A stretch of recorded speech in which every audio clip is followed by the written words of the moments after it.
two topics I want to talk about: offset path and outline paths. So let's start with offset path. To begin, I'm going to make a circle. So I'm going to navigate to my ellipse tool. I'm going to hold down the shift key to make a perfect circle. Alright, so now we've just talked about transformations, and if I wanted to scale this, let's just do a double click here. And I'm going to do a uniform scale. And let's say I want to do let's do 80%, okay? I want to do a uniform scale, not a non-uniform. Uniform, let's do 80%, okay. And I'm going to make a copy. Right, so remember I can do my transformation again by transform again command or control D, meaning duplicate. So if I keep doing this, notice that as I'm scaling, my circles are getting closer and closer and closer to each other. And I can keep going, keep going, keep going. If I were to zoom in here, you can see exactly what's happening. So this is, the second circle is 80% of the first one, and my third circle is 80% of my second one, and my fourth circle is 80% of my third one, and so on. So it is not, it's an interesting effect, but they're not equally spaced. Okay, that might not be the effect I'm looking for. If I wanted them to be equally spaced, I'd have to take some math classes and ask a math major to figure it out. What's 80% of, my 80% of my 80%? It's kind of a difficult thing to figure out. So instead, I'm going to make a copy. I'm holding down my Alt key. I like that command for dragging out a copy. So instead, we have an offset path command in Illustrator, and it copies the selected path set off by a specified distance. And this then allows us to do what we call concentric circles. Basically, concentric is meaning that they share the same center point. That's what that is, how that's defined. If I go under Object and Path,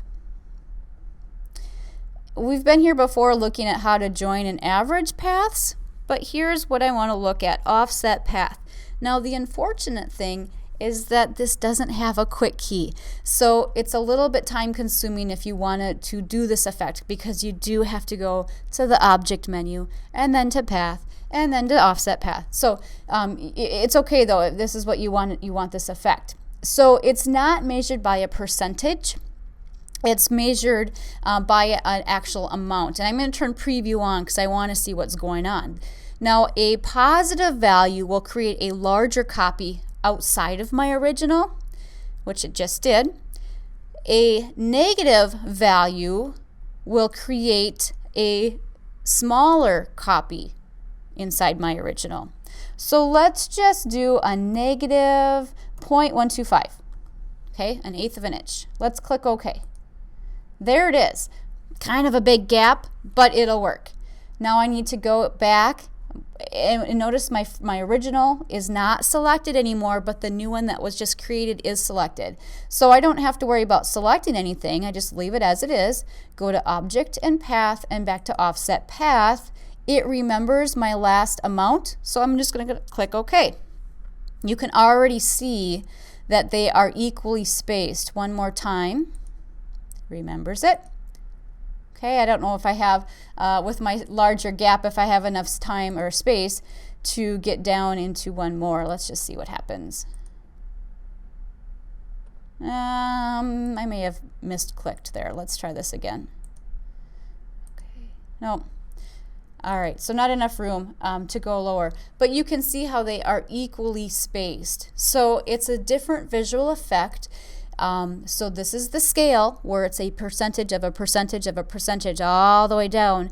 This is offset path. So they have the same center point and they're just offset by a specified value or amount.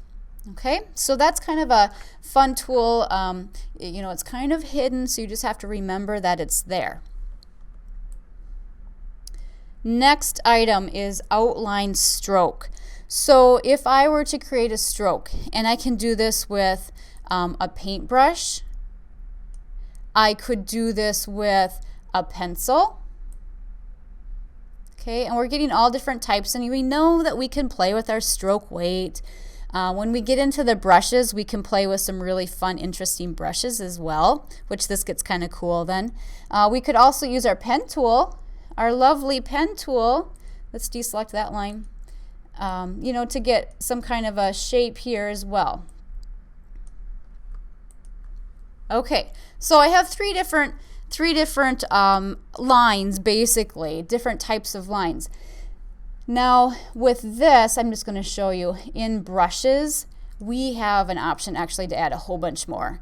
You can, a whole nother lesson, I don't want to get ahead of ourselves too much, but we can actually open up many different brush libraries here to import lots of really cool brushes.